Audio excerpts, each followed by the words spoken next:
Lux your way with the Lux Cravings boxes from Taco Bell. There's the classic $5 box, the indulgent $7 box, and a whole new obsession in the $9 box, the Flamin' Hot Grilled Cheese Burrito. Try the Lux Cravings boxes at Taco Bell today.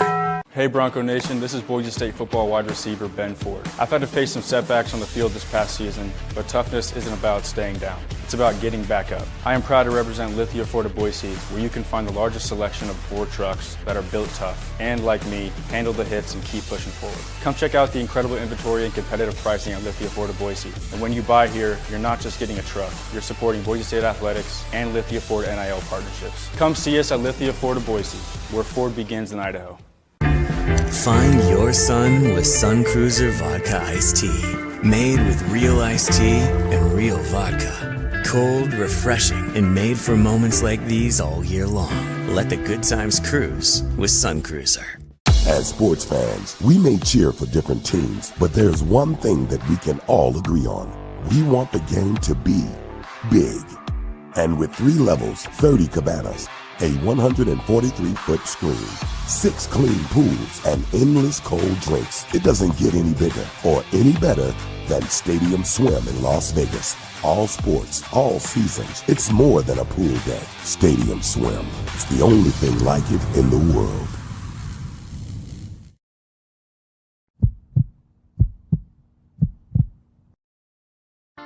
The final buzzer is sounded on another night of Mountain West basketball, and it's time to break down the action with Tom Moser on another night in the Mountain West, presented by Circa Sports. Headed to Las Vegas for the Mountain West tournament in March? Make sure to stay at Circa Las Vegas and watch all the action at Stadium Swim, where the sports are on 365 days a year.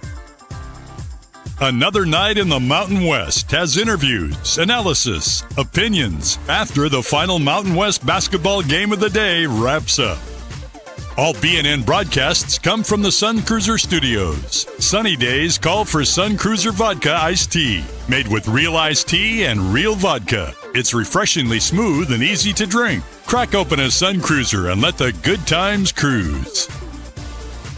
The title sponsor of Bronco Nation News is Lithia Ford of Boise. Check out our full inventory of vehicles online at lithiafordboise.com. Lithia Ford of Boise, where Ford begins in Idaho. Did your team just get a big win? Suffer a bad loss? Come discuss it with us. Send us a comment or question in the ICCU YouTube chat, or leave us a voicemail at speakpipe.com/BNN. Now let's go to the Sun Cruiser Studios and join Tom Moser for another night in the Mountain West on Bronco Nation News.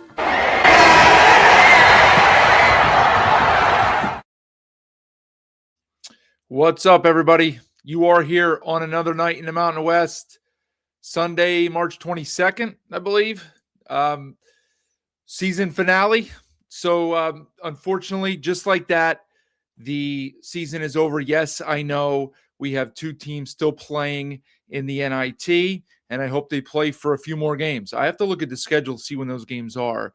New Mexico, Nevada, I'll talk about them in a little bit later on. But for all intents and purposes, the season is over. No offense to those teams in that tournament anymore, but the goal and what you play for, all over. And wasn't without a valiant effort today as Utah State falls to Arizona, certainly worthy of the respect that they likely garnered from neutral fans around the country who are used to just dunking on the Mountain West and things like that.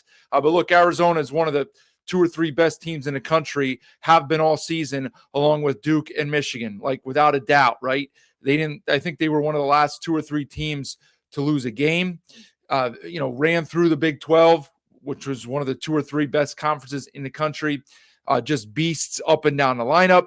And what you need to pull off an upset like this is you either need you either need to play perfect yourself, or you need your opponent to play poorly. Okay, and that did not happen, unfortunately, because the Wildcats played well. Now, they didn't play perfect, but a lot of that was due to Utah State, as we'll talk about in a little bit.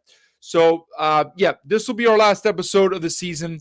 We'll talk about some of the stuff at the back end, but want to welcome all of you in. Hopefully, you've been here for most of the ride all season long, and I appreciate you guys coming back here as we're winding this thing down. We'll give a shout out to Sun Cruiser again. You heard their ads in the beginning. They've been our sponsor all season long, along with Circa. But people, Josh, I got a message, I think it was yesterday, watching games with the Sun Cruiser in there. A buddy of mine, Danny, always messaging me about his Sun Cruiser. So hope all of you guys are supporting the sponsor, Sun Cruiser. They've been great. Won't really need to push getting subscriptions anymore. But look, good. First of all, again, Utah State, awesome effort. Okay, they go into the game not by most people expecting to put up much of a fight for a full 40 minutes. It did start to get away from them a little bit early on in the second half, but great fight by the Aggies. And the defensive effort that they put out there tonight was fantastic. Their effort was top notch, incredible. They're just going up against a superior team, and there's no shame in that, right? So where they really lost this second round game was a couple reasons, and talked about them a little bit earlier. They lost them when they dropped those two games to UNLV and fell out of the 8-9 or fell into the 8-9 game, okay, when they got off of the 7 line, because you play on the 7 line, you play against a 2 seed. I just watched the UConn-UCLA game, right? And UConn's very good, okay, but they're not as good as Arizona. And the way that Utah State played today, they could have beaten UConn tonight, okay? Because UCLA was horrible. Most in the second half, they were atrocious, right? And had Utah State been in that slot, that's a game that goes right down to the wire, right?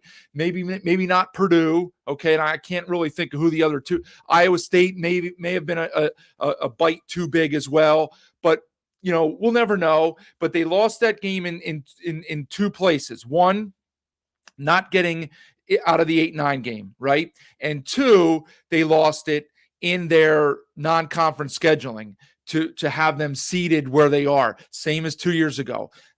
Yes, the Mountain West is continuously underseeded, but it doesn't happen with San Diego State, right? Like last year, they may or may not have belonged in a tournament. They got in the first 4, okay? Possibly based on past results. The 2 years prior, they're in the 4-5, in the 5-12. I think they were 4 and a 5, but whatever it was, they got in a position where they were the beneficiary of upsets in their second round game to play a 12 and a 13 back to back, right? And so you get that by scheduling tougher in the non-con, okay? And I've talked about this before. I get it. Nobody's going to come to Logan. Okay, it's going to be very difficult for you to get teams to come to Logan, but you got to do something different then in the non-con, in the MTE, be willing to go play somebody who you might lose to, and you got to take a shot, and that's got to be somebody better than a Memphis, right? It has to be somebody better than Memphis. We didn't know Memphis was not going to be very good this year, but I mean, I don't. You still need somebody better. Look at what San Diego State did even this year. Arizona, in addition to their MTE, where they were, you don't really know who you're going to get when you sign up for the Players Era, and they happen to get one stud and 2 duds. Could have been the other way around. They ended up playing 2 number 1 seeds. Okay, but at least you're going to get at least one good game in there. It was disappointing that San Diego State didn't get another one, but fact is it was far better than what the Aggies did. So they didn't lose the game. They lost the game on the court today because they were going up against an absolute monster who played well. They didn't play perfect, but they played well, and they're just too big, too strong, and too athletic at every spot. It just is what it is. So it comes before today's matchup. Getting off of that 8-9 line, scheduling tougher in the non-con. We know, look at the teams that are left in the Sweet 16 as Alabama's up 20 with 11 minutes to go.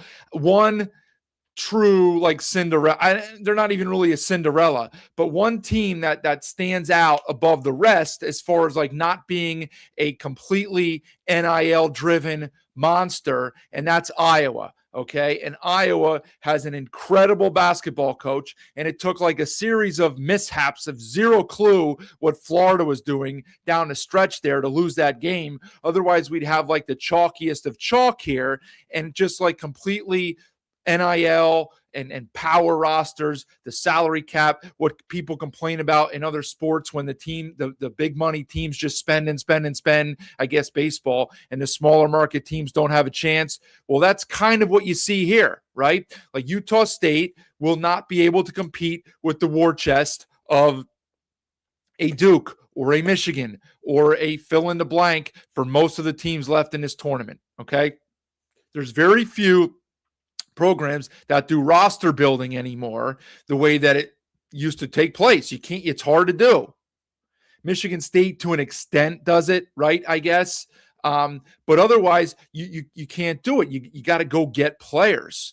And Utah State doesn't have the resources that the power schools do. We all know this. Okay. And so it's difficult. It's difficult. You have to play a perfect game. They were close to tonight. They just didn't make enough shots in the first half. Now, a lot of that is due to the fact that their shots are being altered by guys with massive wingspans and just huge grown men.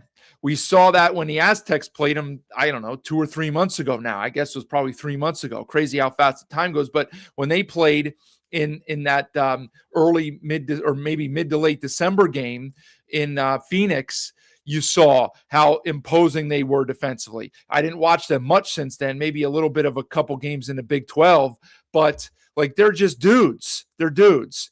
And it's difficult to simulate that in practice.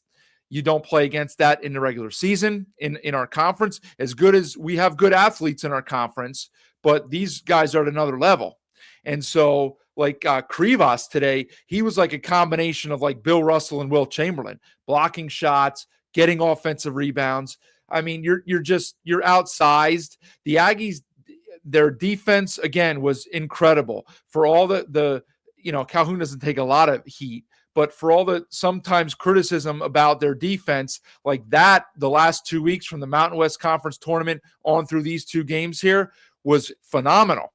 Because I didn't do a show Friday, but their first round effort likewise was the same thing. It was incredible. The only reason why that game was as close as it was for the first whatever minutes, we all know, is because Utah State shot 2 of 80 for 3, and Villanova shot like 20 for 30. So, I mean, I saw a stat. Some of you guys may have seen it on Twitter today or yesterday that made the rounds.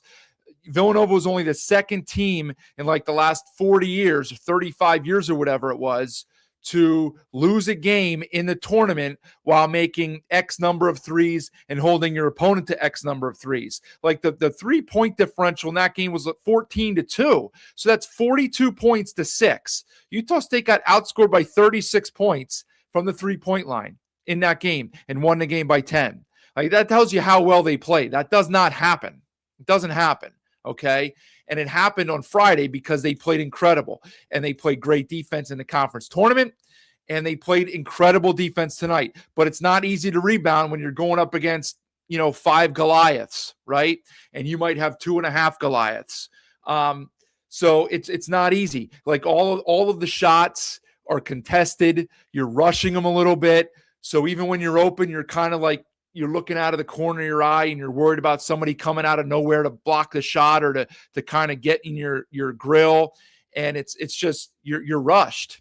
And they felt that in the first half. I think they settled down a little bit. Maybe Arizona for a minute took their foot off the gas until they realized that Utah State wasn't going away. Okay. But look, they should be proud of their effort.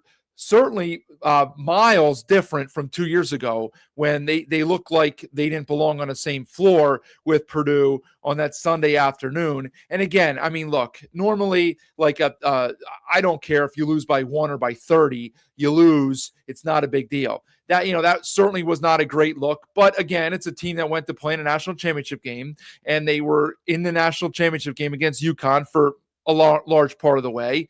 And there's no shame in losing to Purdue.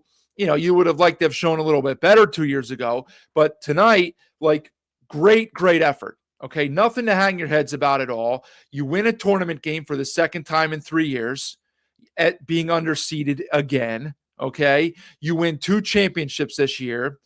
It was a heck of a fun team to watch. I mean, a lot of potential, a lot of guys that just there were some ups and downs with some players, right? Perryman, Elamine, even Drake Allen, who looked really good here in the tournament. But Drake Allen, Gary Clark, who was a dude today, took somebody asked me, where was he all season? I mean, he went on a hibernation, I guess, like a little a sabbatical in the middle of the season, but he was massive today. Of course, Collins and Falslove were your studs all season long. And I mean, just Templin too. So really fun group to watch. There were Aggie fans right from the start of the season that knew this. We shouldn't doubt them anymore, right? Like, they've earned the right, and I'll talk about the coaching situation in a minute. They've earned the right. They've earned the benefit of the doubt, right? It doesn't matter like who's coaching them. Like you could pull like a 90-year-old Jim Calhoun. He's probably not 90, but somebody who's way past his prime or doesn't have a clue to sit in the bench there, and they'll be okay. All right. Now they've made proper hires the last handful of years, and that's clearly helped, right? But it's just it's a program thing now. Okay. So they've earned the benefit of the doubt, and they were a fun group to watch this year. And again, you win 2 championships. You'll take that like every year. I know you want a Sweet 16. I know you want to go further, and but the fact is there were plenty of times this year too, in February and at other points, where it was like, man, this team they can't win a game in the tournament. Like, they're just like, they were near the bottom of the country in the nation in terms of like consistency metric. So it just not in a game, but like from game to game, like you never knew what you were going to get. And so you get up efforts like tonight where they could have almost beaten anybody. Maybe a handful of teams were going to beat them. 5-6 teams were going to beat them. Okay. But then other nights, like the UNLV nights, or maybe the Nevada game, or maybe whatever, where Grand Canyon, where it cost them a seed line then. Well, we needed 2 seed lines here to avoid this. But point being, like, they just weren't super consistent. And it is what it is, right? That's just life. And they get two rings, 2 trophies, 2 banners out of it. And now the big task comes here in the next 48 hours. So, saw some comments about Calhoun's like body language, kind of throwing a towel in a little bit. I didn't really think of that so much. When you lay it all out there, like, they weren't going to come back and win the game, right? Like, they were down 10 or 12. Some coaches fight more. Some coaches don't really instruct their guys at that point what to do, and they just kind of let it up to the players, and then they'll foul needlessly. When you've expended that much energy for 39.5 minutes, both as a coach and as a player, sometimes you're just like over it when it hits you that you're not going to win. I will say that he's probably got a lot going on in his mind. Okay. Now, you cannot make any comparisons to Alford at New Mexico when he left for UCLA. Some other coaches, Ed Cooley did it when he was at Providence a few years ago before he left for Georgetown. There have been other instances as well where coach was like 1 foot out the door and it looked like he hadn't game planned at all. He coached his ass off on Friday and tonight. I got messages and there was stuff all over on Twitter about how incredible he was with some of his sets and some of his stuff on Friday. And I'm sure I'll read some of the similar stuff tonight or tomorrow about this game. So one thing you cannot say, regardless of what happens tomorrow, is that he wasn't all in here. All right. There should not be any of that discussion, even if he is not your coach in 48 hours or whatever the deal is. He freaking left it all out there. You should not be there should be nothing other than gratitude for what he did, how he coached those guys up, how they played for him. They played their ass off. He coached his ass off. Same with the staff, everybody up and down the line. Okay. It didn't work out, but that's not for lack of effort. Okay. Now, as far as what's going to happen here in the next 48 hours, just like 2 years ago, I'm pretty sure it was like a Monday afternoon when the news broke officially about Sprinkle taking the Washington job. All right. And I'm pretty sure, since this is basically the exact same segment, maybe it was like an hour earlier when Colorado State got knocked off at the buzzer last year to Maryland. It was definitely later Sunday. It probably was like maybe an hour earlier start or two, because I don't think it was over at 10 or 10:30. I think it was over at like 9-ish. Anyway, I'm pretty sure that was like a Monday deal too when he was announced at Minnesota. And so here's what I will say, because I haven't exactly – I was away yesterday. I haven't been like all over the news on Twitter about the Calhoun deal. And part of that is the fact that it's been kind of quiet, right? Now, to me, and maybe some of you guys in here, I will get to the comments in a minute. So, keep the comments coming. I will check on those in a minute. And maybe you guys have some insight onto what you've heard lately. But the fact for me, the fact that you're not hearing anything, that's not good, okay? Because the same thing happened on both of those examples that I just gave, all right? It comes out initially, and then it dies down. Like it's like a hurricane, right? Like, it's bad on the outskirts, and then right when you're in the middle of it, the eye is calm, and then on its way out, well, I guess it has died down already, but you get one last, but like it's already probably done, okay? And so it's died down over the last few days or whatever it is, week. And I will say that I see from, some of those know-it-alls on Twitter, right, that are talking about Syracuse and Providence and North Carolina and other jobs that are open or about to be open, or Arizona State or whatever it is, right? And there's been nothing at all about Cincinnati, okay? Nothing at all about Cincinnati, okay?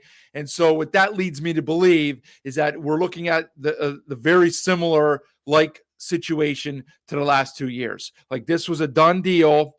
Now look, could something fall apart at the 11th hour? I guess there's a few things that could happen, right? You could have had Cincinnati get in some type of trouble, right, from an administrative or an athletic department place where they get in trouble for academic fraud or whatever, who knows, right, where they get put on probation.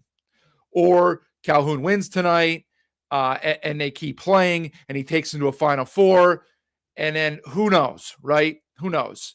But like, it's probably not going to happen, either of those things. Clearly, the latter didn't happen. The former's probably not going to happen. And the fact is, this was probably like an underhanded, under-the-table handshake done like 2 weeks ago, okay, is the way it is. And you can't begrudge the guy for it. It's his alma mater. I do think that, and I've said this before, he probably could have, well, I know he could have pushed harder and probably could have gotten the West Virginia job a year ago. And that's a like job in the same conference. Okay. Same thing with Kansas State.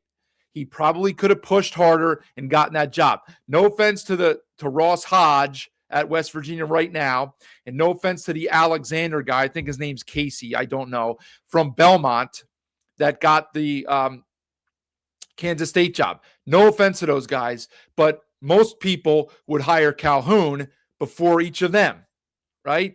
So Calhoun didn't, to me, he didn't really want those jobs in a roundabout way. However, it finalized, him pulling out, them going a different whatever. He didn't want those jobs enough, or he would have gotten them. Okay. This is different because it's his alma mater. He's coached there. He's tight with Huggins. That's where he cut his teeth. And it's hard to say no to that. I do believe he really enjoys it here. Okay. And it's just rotten timing. It's rotten timing. It's rotten timing that Wes Miller sucked as a coach. It's rotten timing that, he lost a couple games down the stretch and then they decided to get rid of him. It's just bad timing. Okay. Because I do think that Calhoun likes it here and he probably would have stayed had it not been for Cincinnati. Now, the fact is also, had he stayed this year, this is similar to Olin, right? Had he stayed for next year, he still may, but I think it's like 85-15, 90-10 that he's gone. If he stays for next year and he wins, well, it would be tough to win the pack with Gonzaga in there, but who knows? I'm not going to count them out, right? If he wins the conference or is neck and neck with Gonzaga or whatever it is, wins a tournament game again, like the dude can coach. Okay. If he comes back, if he comes back, he's likely to retain. And maybe somebody in here, Vic or somebody else, an Aggie fan, who's out of eligibility, who has no eligibility left. Cause I don't follow that crap anymore because it drives me nuts with how many years you get and how many, whatever it is.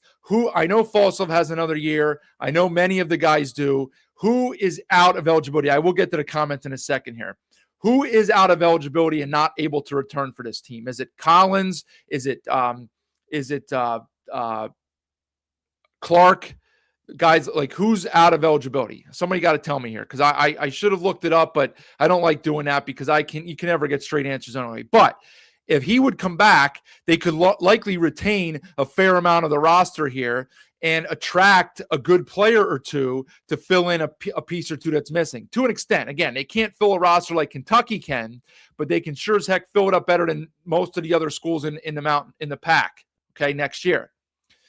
But if, as I expect, he's announced to be the next coach at Cincinnati in the next 48 hours, then that's where it gets really interesting. Okay, because what happens with Falslev? What happens with some of the other guys? What's the deal? Okay. Same thing with as I just said with Calhoun. I do believe that Falslev wants to stay, but does he want to play for a third coach in 4 years? I mean, he would anyway if he goes somewhere else, right? I mean, he's going to play for a different coach unless he would follow Calhoun to Cincinnati. I don't know, but does he want to stay?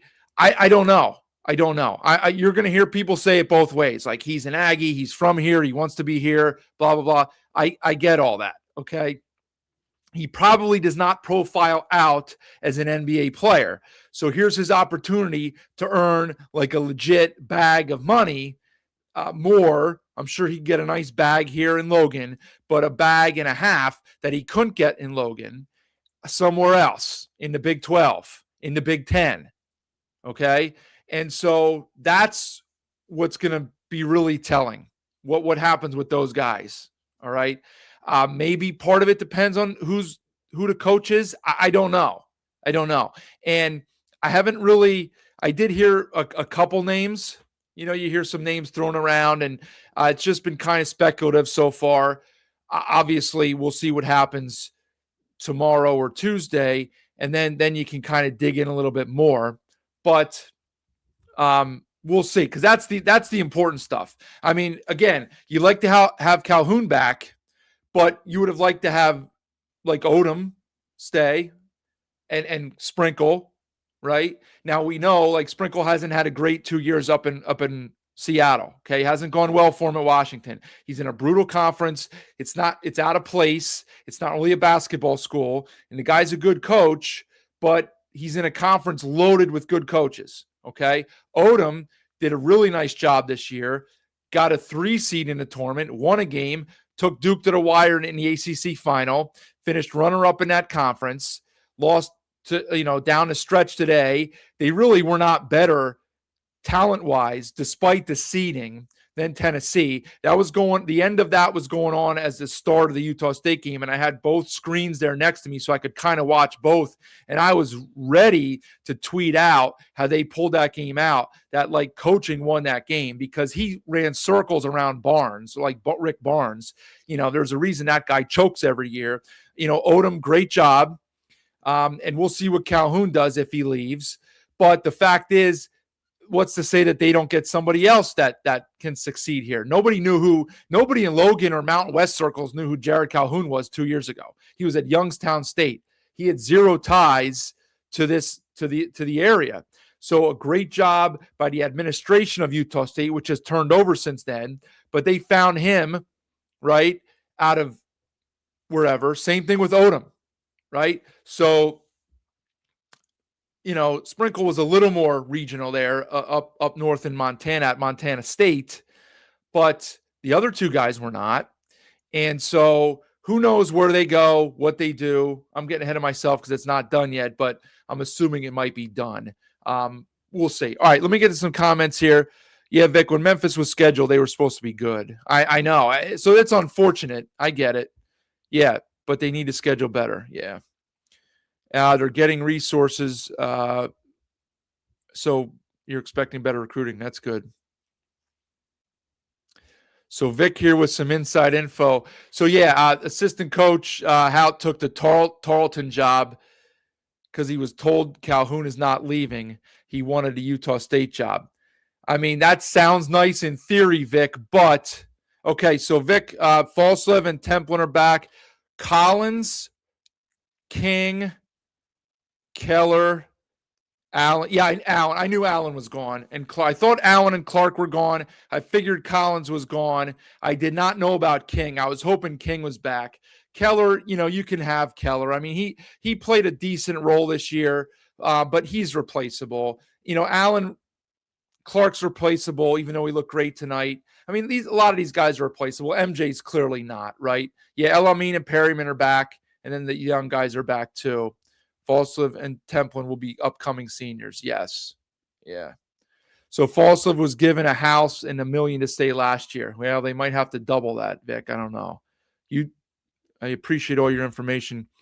Yeah, Spencer. That was, I mean, look, you tip your cap to the guy, Burries, I guess. I always thought it was Burris, but I guess it's Burries.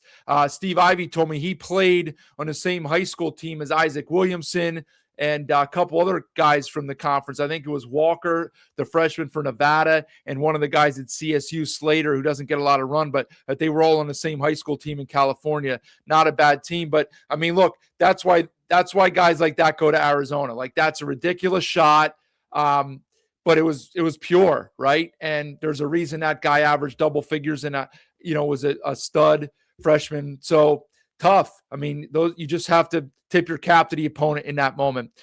Yeah, Brandon. It's funny. I will say, like, listen, it is theater watching like Cronin, and I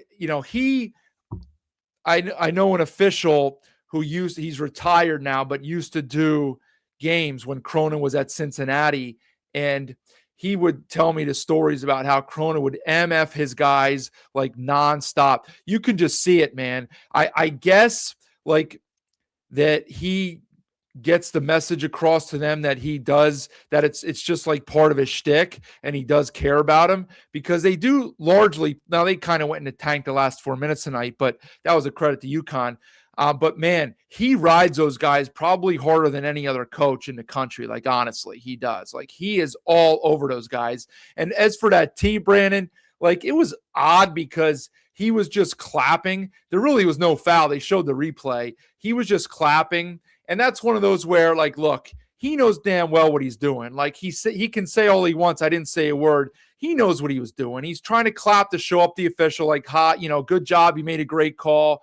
And I'm sure he was barking at the guy the entire game. So, it's like I know what he's doing. Everybody knows what he's doing, but good job, Aggies. Yeah. Yeah. I mean, look, Sky, the thing is, like, Templin firing up all those threes. 7 threes wasn't part of Calhoun's game plan. I mean, look, I agree with you. you didn't need that many from him, certainly early on. Like, look, Arizona plays this effective, like people would call it like the Crevis drop, like the Mo drop. Like, he doesn't have to guard Gary Clark out on the perimeter. He doesn't need to guard Carson Templin out on the perimeter. He doesn't really need to guard Keller out on the perimeter either. And so he can hang out in the lane and be a shot blocker and deter. And then what you can do then is you can hang tight, you can tag the other guys, and you can make it difficult for Collins, difficult for Falslev, difficult for King or whoever to get open looks, because you don't need to guard one or two of the other guys out there. And then you find yourself open. And even though, like, it's not a great shot, it's hard to resist that at times, man. It just is. And then when you make one, well, of course you're going to take another one or two. So, yeah, it wasn't part of the game plan, but you just have to credit Arizona for that. Yeah, Ewok, I know. Well, here's the thing with this. I have my own rule. About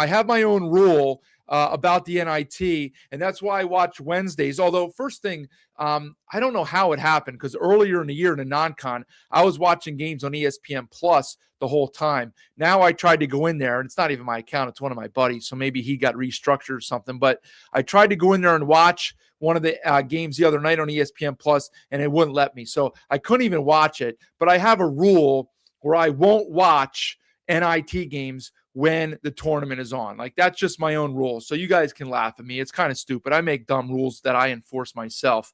Now, because I did watch CSU and Wyoming on Tuesday and Wednesday, to me, even though I'll watch them, like, the first 4 games don't count as a tournament, right? To me, they don't. Like, the tournament starts on Thursday. And so those first 4 games are like NIT games to me. Like, I'll watch them. I'll root for our teams when they're in them, but they're like NIT games. They're not part of the tournament. The tournament starts on Thursday. So when a tournament starts, I'm not going to watch the NIT games. Now, I was following them, right? Nevada, good job last night with the comeback. New Mexico rolled tonight. So 2 teams in the final 8. UNLV did not get there today. Not surprised. Although, looking at the box score, nobody knows in here, I'm sure, but Fleming and Benarby didn't play. So Passner had to go back into the well with the guys that he bagged for the last 2 months, like Stefan and Al Green. And he really didn't play a whole lot of guys. They got killed on the glass. Tulsa was a bad matchup for them. So I'm not surprised they got beat. New Mexico figured they would roll tonight, so good job by them. I know that Nevada has Auburn next at Auburn, so that'll be a tough ask for Alford and crew, especially since if Auburn was going to kind of not care, they would have probably lost one of their first 2 games. They obviously care enough to win those first 2 games, and now they're in the final 8. I guess they'll want to keep playing, right? So it's going to be at Auburn. So a tough ask for Nevada. I do not know who New Mexico plays. Is it, are they in the, is it Cal? I don't know who New Mexico plays. Maybe if any Lobo fans in here can tell me who they will play. And I don't even know when it is. I have to check the schedule. I'm assuming these games are going to be like Tuesday or Wednesday, right? But who knows? Maybe not. I don't know. Oh, there you go. Pac fan.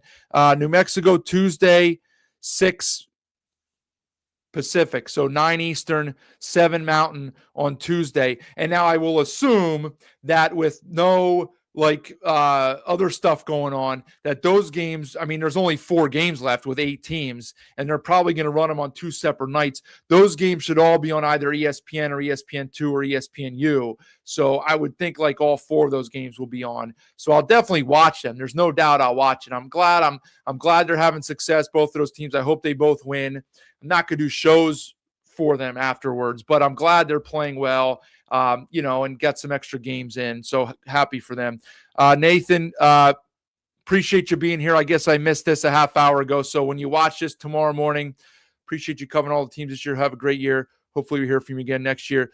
Appreciate you being here all for the ride, Nathan. I know you came, you missed this stuff at the beginning and said you found it and you were watching. So glad you found it. And hopefully you'll hear from me somewhere next year. James, probably, show that they deserved 2, 3, or 4. I mean, they did, right? I go back and forth with that because Utah State for sure showed that the conference was better than a 1-bid league. But the other side of the coin is, well, we don't just give bids to leagues, right? Like even one of the years that UConn won the national championship, it was either 2 years ago or 3 years ago, The Big East only got like 3 teams, and 2 of them were like stud teams. So it's like, it's tough to say because, again, San Diego State, New Mexico ultimately just didn't do enough to get in. So, I mean, yeah, they had to go through a very good Utah State team, and they couldn't do it, and that's why they didn't win enough games. But so I get it; it's tough, and the conference was better than the one bid. There's no way around it. It's just the way that it is anymore for non-power schools. It just is what it is. The Goons in here, the Goon Commander, hell of a season from the Aggies. You were in oh, that's right. I knew you said you were there the other day. I figured you were there today too. Arizona fans were having breakdowns in Viejas. Yeah, somebody else said that today too, an Aggie fan, that they made Arizona like uncomfortable, and they did. They were sweating. There's no doubt. When that was 51-33, I'm sure most people were starting to tune out, go to the other game, figure, just another Mountain West, blah, blah, blah. Arizona's going to put this in cruise control. And the opposite of that happened. Utah State said, let's make one more run at this. And they freaking had that thing to 4, man. They had that thing to 4. There were a couple shots that they didn't get to fall in the last couple minutes that would have made them sweat a little bit more, would have at least put some real serious pressure on them to make free throws. And that's all you can ask, right? I know that the final score ends up being a 12-point margin, but they represented damn well. They gave a good account of themselves, of the conference, coaching staff, the players, and I'm sure Tommy Lloyd and the Wildcat players in the locker room knew that they were up against it today. That was no joke. There's no doubt about it. That's funny, Spencer, a non-alcoholic sponsor, so most of you guys can support. That's something that we'll have to work on, I guess, for next year. Pac-Fan, okay, so Nevada 6 on Wednesday, 6 Pacific. Okay, so we have New Mexico Tuesday, Nevada Wednesday. Good stuff then. So they're both on non-NCAA tournament days, which I figured 2 Tuesday, 2 Wednesday. Mid-major teams need to embrace and build the NIT. Power conferences have a stranglehold on the NCAA. Yeah, and look, that's frustrating. I mean, it's frustrating, right? Because that's not how it used to be. When I used to watch this thing growing up as a youngster, I mean, part of the fun was Thursday and Friday, watching half of these games go down to the wire and having 5 upsets from 11, 12, 13, and 14 seeds that you maybe picked one of them, but that were crazy. And it just doesn't happen anymore. This is 2 years in a row now that we haven't really had much of it at all. And I don't see that changing, right? It's just the gap is becoming wider, and we all know it, right? It's unfortunate as fans of non-Power 4 schools, okay? And I guess, the only thing that keeps the Big East from falling down where the Mountain West was this year and the Pac will be next year and all that stuff is UConn. Like, that's it. That's it. Like, yes, Pitino's at St. John's. They're a very good program. He's one of the best coaches of all time. But he's not going to be there forever. And the rest of that conference was horrible this year. They haven't been very good for much of the last, X years, to be quite honest. Okay. And so Utah State just dismantled one of them 48 hours ago. And so it's just the differences are only growing. They're only growing. And now as these programs get more and more revenue from media deals and NIL backers and whatever else is going on, it's just going to continue to grow. At some point, though, it's going to pop because, like I said years ago or a year or two ago, and you finally see people saying it now. Let's just take BYU for an example. Some of you Utah State fans may enjoy this as a dig against BYU, but you paid DeBansa, what would they give the guy? $5 million, $6 million, whatever it was, right? They get a 6 seed, lose in the first round, don't win the conference, and what do you get for your return there? A few games on ESPN? I mean, is that worth it for somebody? I mean, I guess if you're a billionaire, maybe it is. If you have nothing better to do with your money and you can use it as a tax write-off and stuff, I don't know. But man, some of these people are going to learn real fast. I got better things to do with my money. Okay. At some point that bubble is going to pop, right? Anyway. Well, yes, Sky. So NIL has little to do with big wins. Kansas, but Kansas loses to St. John's. North Carolina, yes, obviously, massive NIL disparity there between North Carolina and VCU. That's to be sure. Same thing with Florida and Iowa.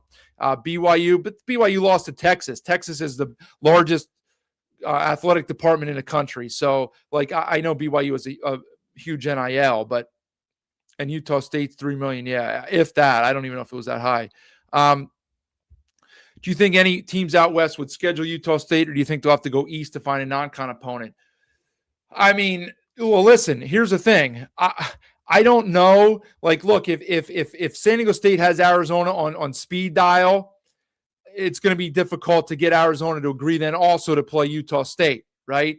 But if that was a one-off this year with San Diego State and Arizona, then Utah State should pick up the phone right away and say, look, we'll come down to the McHale Center, if they still call it that, in Tucson next year, and let's play a neutral game in 2 years. You're probably not going to get them to come to your place, but let's do we'll play at your place, and then we'll do a neutral, right? There's enough other decent teams out there. Whether Oregon was bad this year, but as long as Dana Altman's been there, they're a good program. Go schedule Oregon, right? Go schedule like UCLA and Mick Cronin, okay?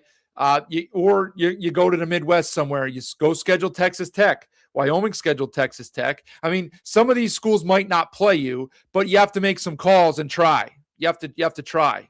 Okay, now if there's a new coach, we'll see what his philosophy is. Everybody has different philosophies, okay?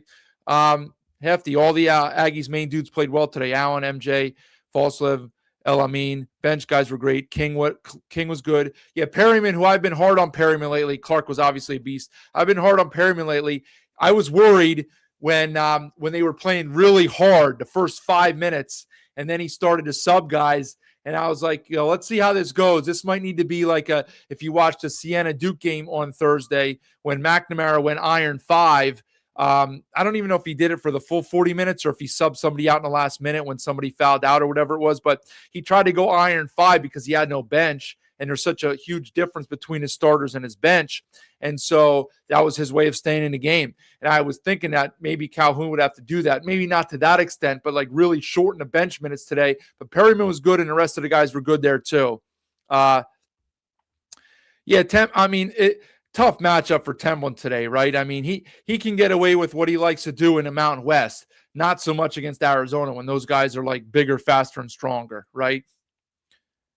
Pat, you needed Nova. Tough break against the Aggies. Yeah, no, not good there for you, my friend. Where's BJ? BJ is enjoying some downtime. I'm sure he's got some Boise shows to do here coming up. Aggies he should schedule New Mexico. Maybe they can get the Lobos on a schedule, and that could probably be a true home and home, right? Do a true home and home. I mean, they're going to be a 10-point underdog, Mike, against Auburn, right? Like, Pearl got a lot of crap this year, largely because he was handed a job by his dad who bagged it right before the season. So no, that's kind of icky. Nobody likes to see that type of stuff. He hadn't really proved himself. There's a lot of guys that probably could have taken that job that had earned it more so. So that kind of puts you on the wrong foot to start with because people look at you as a nepotism hire, right? And so he got a lot of crap. And then obviously being on the bubble with their record, what it was, 17-16, that's not going to get you any sympathy either from people.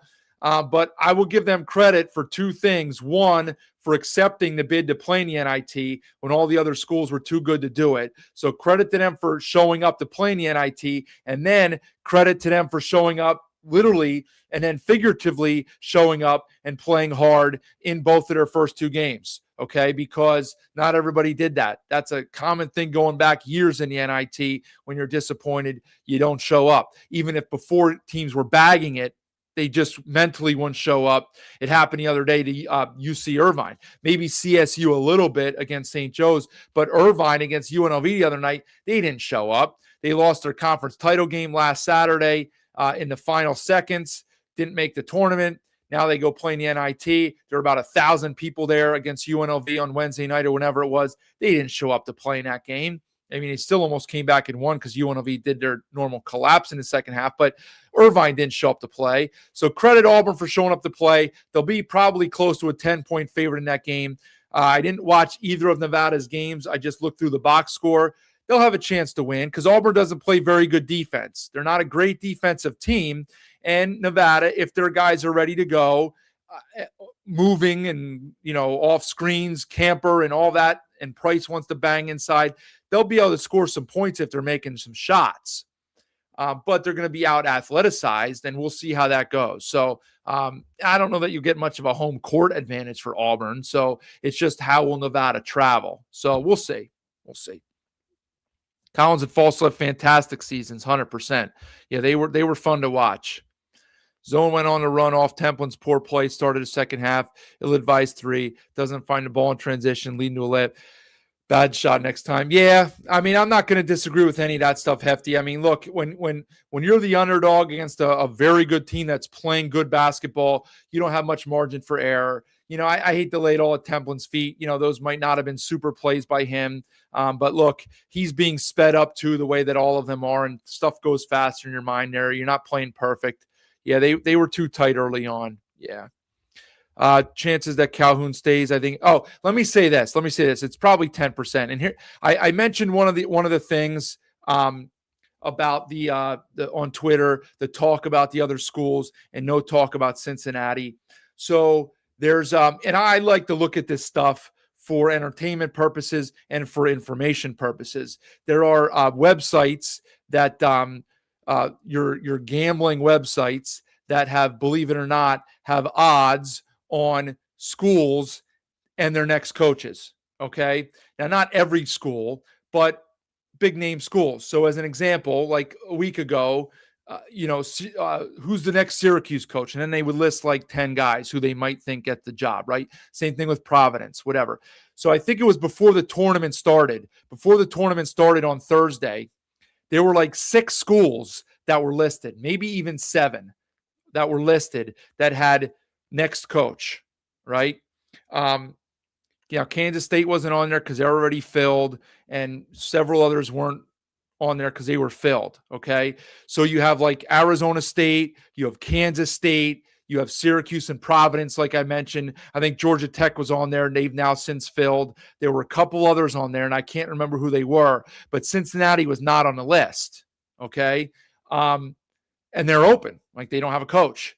So, some of you might be like, well, who cares? It's just, but like, again, these companies are in the business of making money. They're not giving money away. Okay.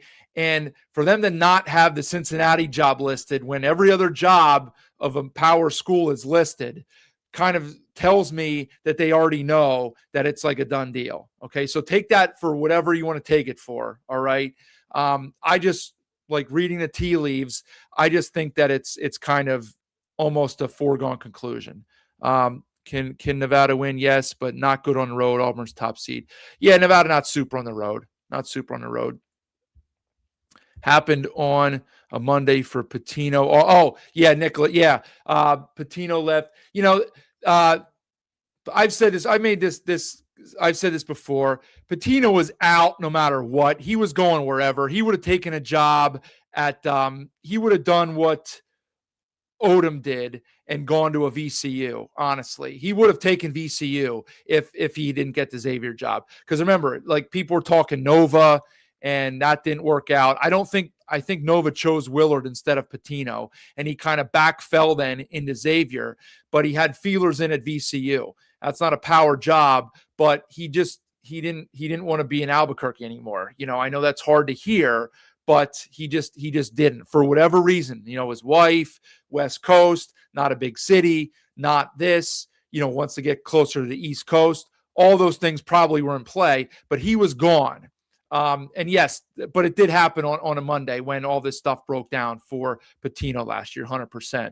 I think if Calhoun said no, they would have. Yes, Derek, that's also a fair point, 100%. Yeah, like Miller didn't do a very good job. He made 0 NCAA tournaments in 5 years for Cincinnati. Okay, 0. That's not good, right? You get hired to make the NCAA tournament at a Power 5 school, Power 4 school. So he didn't do that. But his team played good basketball down a stretch, and there were starting to be some rumblings in that they were going to keep him. So I think Derek's onto something here where they probably reached out and Aggie fans won't like to hear this, but there, I'm sure, was communication at various points going weeks back into February. Did that contribute to a loss at some point to Nevada or UNLV or San Diego State? Maybe. But again, like, I'm sure there was some type of communication and reach out there between the two parties in February. All right. Are you interested if we get rid of this guy? Right. So we're not offering the job, but we're just putting feelers out. And then, he'll have his representative say, well, he might be interested, right? Just so you're careful how you word it, right? I used to work for a guy that was masterful at how you word things. Okay. So you're protecting yourself, but you put the onus on them. And so then when it gets back to them that, he's interested, wink, wink, he'll probably take it. All right, we're going to move on from Wes Miller. And if he would have said, you know what, I'm happy here, then maybe they keep Wes Miller, because you don't fire the guy if you're going to settle for somebody else. If Calhoun's going to say no, right? Because he I don't know. That's just the way it is. I doubt it, Brian. Like, I'd have to talk to BJ about that. Look, that for that stuff, it's possible. Like, I do a pod. I said I did a pod last week, I guess. I think I did it on Monday. I did a pod after the selection show. And so, Nick, you got the roster. Collins gone, Allen gone, Keller. Yeah, a lot of defections there. Lance says Collins, Clark, and Keller. Spencer, this is when I asked the question. I can't believe I've been in here for an hour. Man. Collins, Drake, King. So a lot, have no eligibility remaining. Yeah. Clark, Collins, Keller, Allen. Okay, so Battle, Cattle, Clark, Collins, Keller, and Allen are the ones out of eligibility. Yeah, okay. So you do not have King out of eligibility because a few other guys have had King out of eligibility. Okay. Even if Calhoun leaves, I don't think he'd be able to take Falsov and Templin with him. They'd be more likely to end up at BYU or another team in the West, maybe back with Sprinkle in Washington. Yeah, I mean, that's who knows, right? Like, I don't know enough about any of that to know whether, different part of the country. Calhoun would come east because that's where his roots are, right? Falsov's roots are here. I know Templin's a Texas guy, Texas kid, prepper, but, who knows? Who knows? Okay, so that was you guys back. For the offseason coverage, I don't really know, Brian. It's like I keep leaving you guys here twisting in the wind. I'm just, BJ and I have to talk about it, maybe wait till things die down, the season ends, whatever, to figure out what the plan is going to be moving forward for next year. I've talked about it a little bit on here. That I have not made any decision for myself, nor has BJ. Anything as far as who's going to be covered, who's not going to be covered, how it's going to work. No idea, right? I'd like to talk about the stuff that develops over the next week or two, player-wise, coach-wise, all of that, okay? And we'll have to see how it goes. Maybe I would do a pod. I don't know. We'll see, all right? I'm not closing anything off because I do think that I'd get a lot of you guys to come in here and watch if there would be some news and stuff, but we'll see. Let's see how it plays out. Lobos play St. Joe's. Wait, Eric, St. Joe's won tonight? They beat Cal? I looked early in the second half. They were getting run off the floor. I thought they would hang in there, but they were getting run off the floor early on. The Goon says that the threes for Templin were pissing him off. He also said this 20 minutes ago. I'm just behind.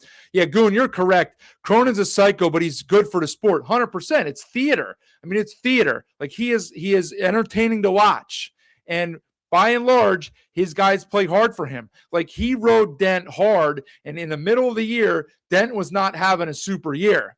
But, man, down the stretch, he was dynamite.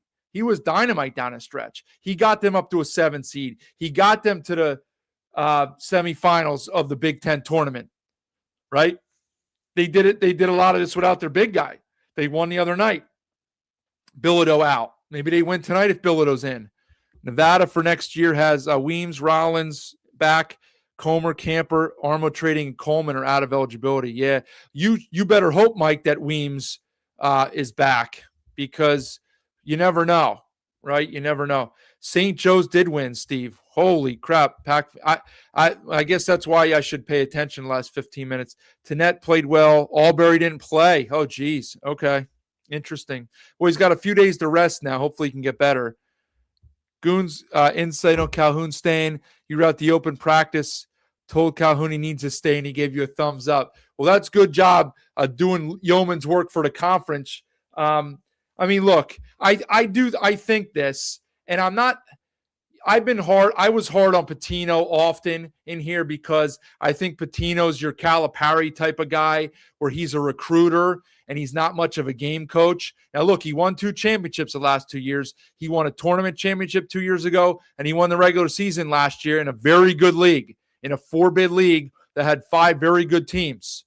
Okay? He won the league title there. So, I'm probably too hard on him, but I thought he was a guy who he also had a loaded roster. Let's not kid ourselves here. I think he's a guy who wins when he has talent and he can accumulate that talent, but I don't know if he's a wizard with the clipboard, right? I think Calhoun can clearly accumulate talent and he's pretty damn good on with the clipboard too, right? And so, where was I going with this? I was talking about, I lost my train of thought there talking about Patino and Calhoun. Calhoun, that's what I was going to say.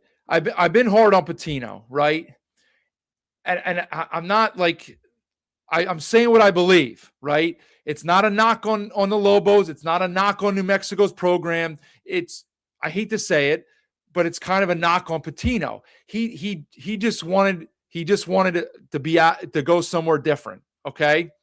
And so, I don't think it hurt him to leave Albuquerque. Yeah. His kid loved it. He was a celebrity there. He enjoyed his dialogue with Grammer, kind of the opposite of the current coach and his dialogue with Grammer. Right.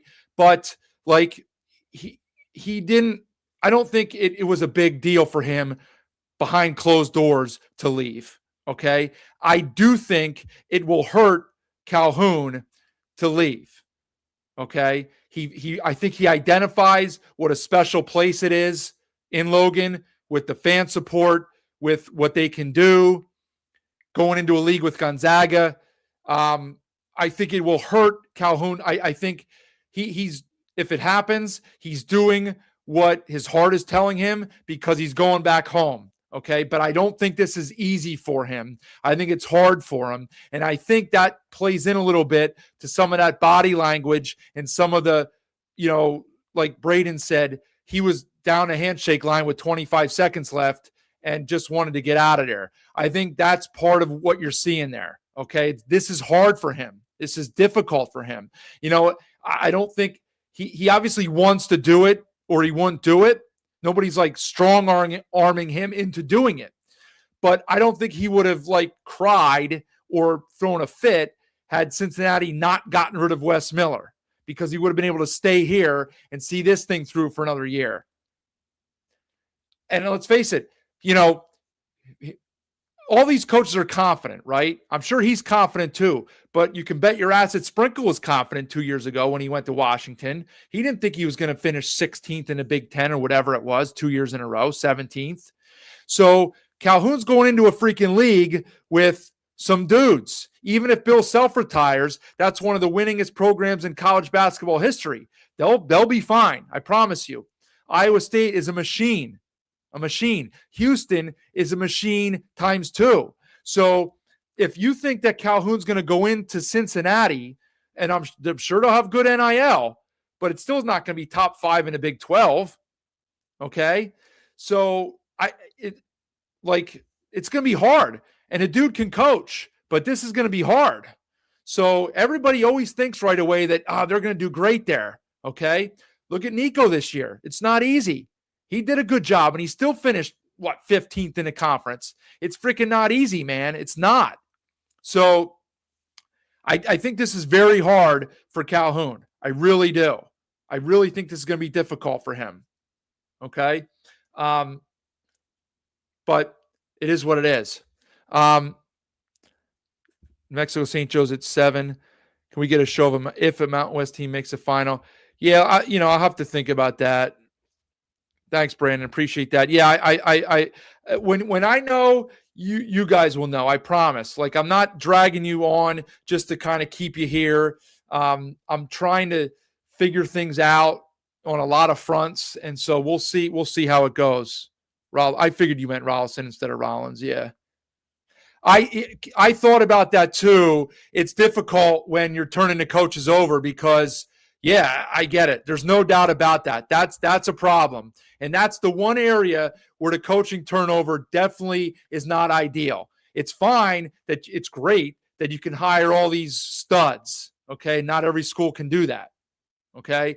But yes, 100% it hurts with the turnover because, you can say, let's do a home and home, let's do this and that. And then it falls through because guy X is gone and new guy comes in and he doesn't really want to play this game and he has a different philosophy. There's 100% there's something to that. There's no doubt about it. Agree with that. New Mexico and Nevada were 1 and 2 in attendance for the NIT. That's impressive. I knew New Mexico was up there. I didn't know Nevada was. Good for them. I'm glad they got into Lawler for that. Very good. Students ready to leave for spring break. Yeah, well, they don't have any more home games now. They're at Auburn, and then it'll be the Final Four or nothing. Yeah, Nick, I heard that too last night or 2 nights ago, Bennett to ASU. Now, here's the thing I will say with this. You hope so because yes. So Arizona State, I wanted to say this. Arizona State was Bennett was I was on that website. Bennett was the favorite a few days ago to get that job. Olin was probably like 5th or 6th down the line at like 8 or 9 to 1. So he was in there. He wasn't the favorite, and he really wasn't listed any of those other jobs. They didn't have BC listed, or they did. They did have BC listed. They had a lot of those Northeastern guys up there for BC. Jim Larinaga's kid, that Joe Gallo from Merrimack. So they had guys from BC listed too, and Olin wasn't on there. I mean, you knew there was no chance Olin was taking that BC job. I don't care if he interviewed there or not. But the Bennett thing, I will say this about Bennett. Yes, that seems like a logical fit on several fronts. St. Mary's probably lose a lot. They lose their partner in crime in Gonzaga, okay? The league's going to be massively weak. Now, he could probably dominate the league and get in a tournament, but he's playing the lottery and he's playing Russian roulette where you almost have to win the conference tournament to get in because you lose those games against Gonzaga. It crushes their RPI, or I'm sorry, their strength of schedule, right? Their net will take hits. Their non-con is always decent, but it's not super. And you lose those 2 or 3 games against Gonzaga, and you're up against it. So it seems like a good time for him to leave. But that was like 48 hours ago that I heard that, and nothing really has come of it since. So I don't know what's happening here. Also, I think tomorrow, it seems like Hubert Davis is going to get canned at North Carolina. That's going to set a lot of stuff into motion here, okay? The guys, and as a matter of fact, this is how goofy that website is that I was looking at. They had odds today on the next North Carolina coach. They didn't even fire Hubert Davis yet. I mean, it's going to happen tomorrow, I think, but they didn't even fire Hubert Davis yet, and they have odds on the next North Carolina coach. So, and they have all the heavy hitters on there. Now, obviously, only one can take the job, and who knows who it could be, but all the heavy hitters are on there because it's North Carolina. Right? You got the guy from Michigan, Dusty May. You got the guy from Florida, Todd Golden. Otzelberger from Iowa State. Oates is a hot name there from Alabama. You have your Jay Wrights and Brad Stevens is on there. I don't think that will happen. But if one of those guys takes that job, likely Oates or maybe like an Otzelberger or Golden, maybe Golden's pissed because he lost today, won a national championship at Florida last year. Maybe Golden wants to go there and try a new challenge. Well, guess what? You're opening up another premier job. Anybody that gets this job is going to be coming from a premier job. It's going to completely recycle the whole carousel and open up other positions. So the fact that Bennett to ASU wasn't really called yet, gives me a little bit of pause there. Season is over for UCLA. Do you think the coach is gone? Yeah, well, if Cronin, here's the thing though, Raynard, if Cronin's not going to go anywhere, the only place Cronin would go is back to Cincinnati, and I haven't heard anything on that lately. So I don't know. Like maybe that was my theory and hope to keep Calhoun and Logan was that Cronin a month ago was so bitter that he'd get out of Dodge and go back to Cincinnati. But that seems to have kind of like fallen through the woodwork here. And it looks like he's going to stay. I don't know. He's unhappy there, but let's face it, he's unhappy anywhere. He's not happy ever. So I kind of think he stays. If he goes, Olin's probably their number one target. Maybe not number one, but certainly one of the top 3 targets. He would take it in a heartbeat. I'm not sure who else they would go after, but he would be on their short list. Roddy says no chance Falslev would go back to Sprinkle. I have to go to the Pack. The Mountain West is toast. Well, I mean, there's good programs in both conferences and there's bad programs in both conferences. Yeah, JB says they'll start covering both next year. They'll be back together someday. Yeah, who knows what's going to happen with these conferences. Yeah, New Mexico, Nevada, the only ones playing basketball anymore since nobody's in the Crown. Will Richard come back after going 6-4? No, he's not. Richard's not going to come back to the West Coast. I just don't see it. Like, and I never finished my Richard thought, but you saw what happened this year when he didn't have the talent that he had at New Mexico. He went 6-14 in a bad Big East. That team got 3 bids. Their third team got the floor wipe with them by Utah State. 2 very good teams at the top, no doubt about it. But the rest of the conference was poor, and Richard went 6-14. So, I mean, maybe he'll go 10-10 next year. I don't really know. You know, again, I've said it before. I said it on my pod for 3 years. I don't exactly think that Richard is Tom Izzo with a clipboard. And so, you know, they're not going to get rid of him after next year, but maybe after 3 years. And then maybe he has to go the route of going down a level again, like he did after he got fired at Minnesota. He went to New Mexico. Maybe he has to do that again. I don't know. Maybe he goes down to like a South Florida or a Memphis after they fire Penny. Who knows? I don't know. That's for a couple years later, but I don't think he comes back out west. Maybe I'm wrong, but I don't know. Does Alford leave if they win the NIT? I don't think so, Mike. I don't think so. It's possible. Gartrell, thank you for being here. I'm glad you're a good follow. I appreciate you following on Twitter and your interaction. So appreciate you being here. Calhoun chose Utah State or West Virginia last season. Yeah, 100%. Yeah, I said that earlier, Roddy. You might not have been in here yet at that point. He definitely could have pushed harder for that and probably would have gotten the job. I do believe that. I had some messages last year with some people in the know right after it happened. I'm pretty sure he could have gotten that job. We'll see. Look, I've kind of like let my thought about it out that I do think he's going to go, but maybe I look foolish tomorrow. Who knows? All right. That's part of the fun of it. Nothing's a guarantee. I've laid out a couple reasons why I think he's gone, but nobody knows. There's upsets all the time. This would be an upset, but upsets happen all the time. So cross your fingers, hope that he's back, and that's it. Thank you, Inches. Appreciate it. I will get some rest. This is one more late night, I guess. It's almost 1. I can't believe I've been in here for an hour and 12 minutes, and you sickos are here with me, so much appreciative for that. Mountain West teams don't have the same altitude advantage in tournament games. March Madness record for the conference is atrocious. Yeah, I mean, obviously, some of the half of the teams, San Diego State's not an altitude team, but yeah, obviously they don't play at altitude. Officiating, the ball, a lot of things go into it. Yeah, he's not. I mean, he's not. I mean, you ever see him? Like, do you ever see the guy smile? If he does, it's like a sarcastic smile right before he's about to rip into somebody. But yeah, look, that would not surprise me at all. They'll certainly kick the tires on Olin if he goes. If Calhoun's gone, why not? Right? I mean, you have to.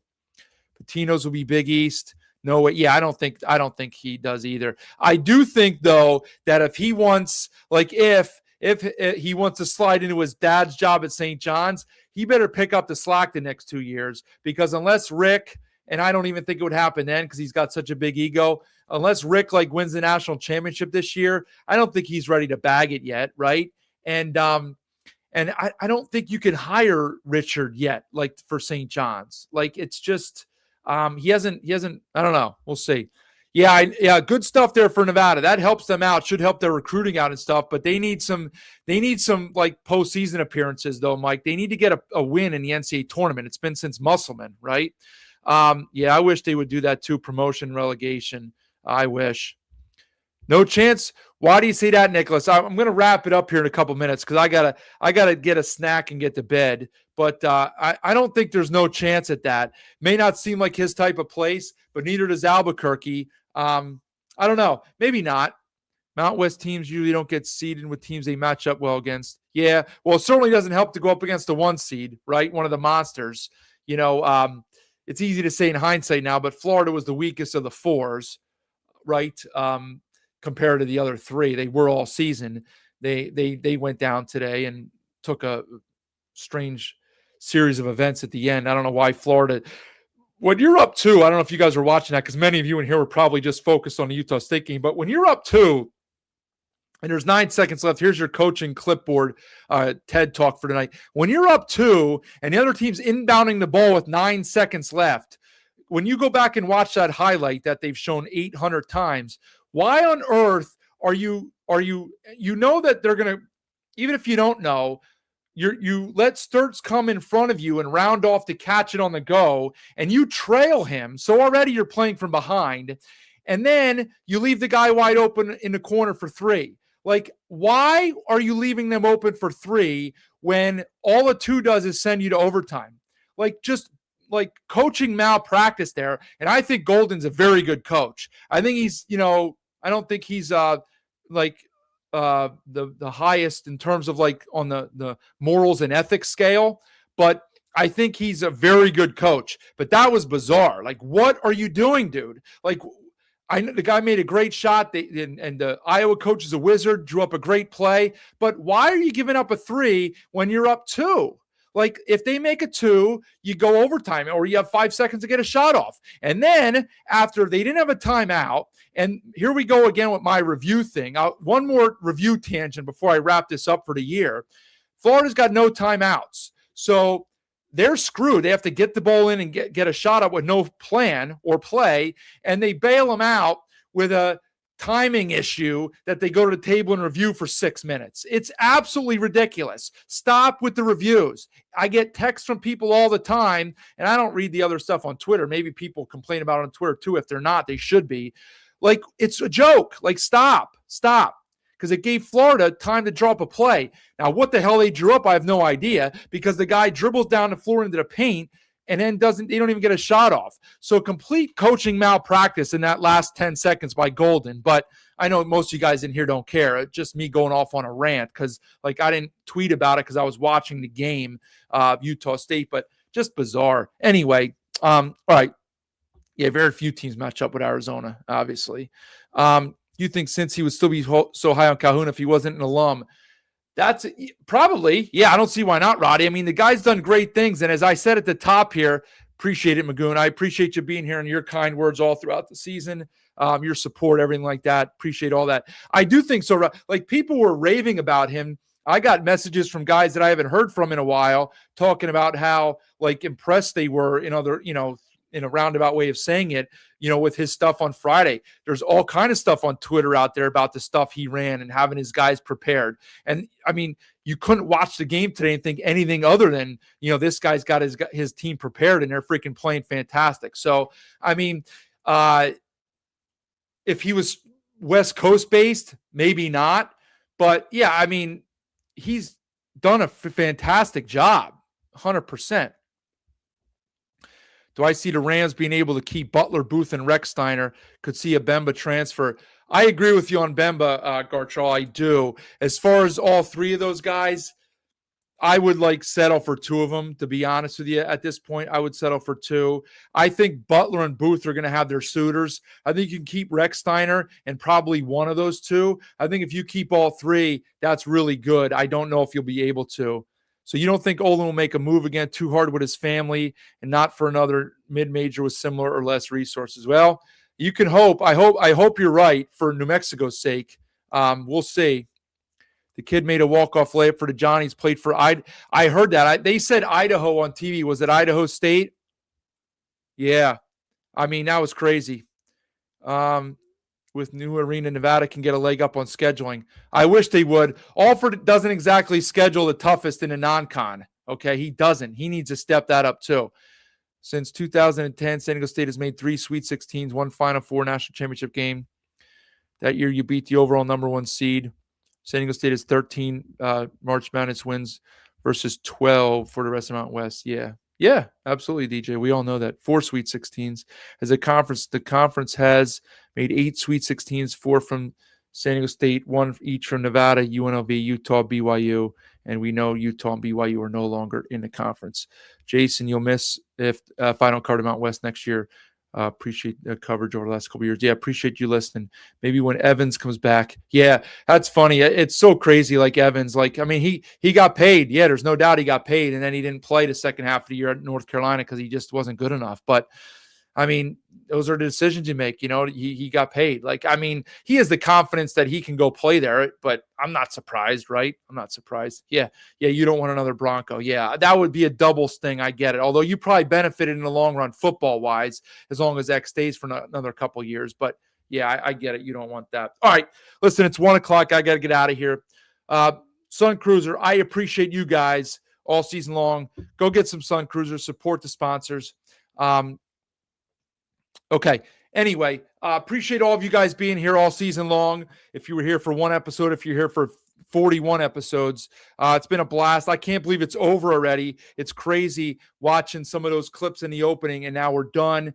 It just really does go fast. But, when you're in the middle of it, the thick of it, and you're doing shows all the time, it does go fast. But I'll get some sleep. I will miss the shows. I'll miss interacting with you guys. Feel like I made a lot of good friends. I'm disappointed I didn't get out to the conference tournament, but, we'll see what happens moving forward. Have to figure out what we're going to do as far as coverage goes, because the fans of the conference, of the teams that we covered this year, I like to cover most of them, the ones that deserve the coverage, that have been loyal and have been fans, and, that give some good feedback and are knowledgeable about the game. And I appreciate you guys being here with me, even if you don't always agree with what I say. I know I say some goofy things sometimes, but that's all right. We don't need to agree on everything, right? So, all right, look, just stay tuned. I'll be tweeting out stuff through the rest of the tournament. I know our teams are done. I'll be following Nevada and New Mexico Tuesday and Wednesday and the NIT. I'll be watching the other tournament games Thursday through Sunday then, and watching for that stuff, staying up on the news with coaching, transfers, all of that stuff. We'll see where that stuff heads. We'll make a decision soon about what we're going to do here at some point, and I'll get that message out there. But again, one more time, appreciate all of you guys being here. It was a great thing here that BJ put together. I know some of you guys that aren't Boise fans want to give BJ some grief, but he really did do this with the conference in mind, picking somebody who was neutral. He respected my thoughts enough and my knowledge and what I did on the pod and enough to bring me on here. So I'm really grateful for that, because I had a blast. Gave me the platform to do this with his resources here, his network and all that stuff. And so that was super for me to be able to do, and I really enjoyed it. So I hope you guys have enjoyed it as well. I have. But for now, let's sign off. Great season, Utah State. Great season from the rest of the conference. New Mexico, Nevada, go win a couple more games in the NIT. Let's see if we can retain some players and coaches, maybe bring some other ones in, have a better year next year, all that good stuff. And all that stuff. So for the last time, you've been watching Another Night in the Mountain West. I'm your host, Tom Moser, and we'll see you guys around the way. See ya. Get ready for the time of your life at Circa Resort and Casino, Las Vegas's newest destination for fun, featuring the world's biggest poolside tailgate party with 3 levels of action, 6 pools, and a 143-foot screen. The fun is always on deck with all the games all year long. Stadium Swim, located in downtown Las Vegas on Fremont Street. Book the time of your life today at CircaLasVegas.com.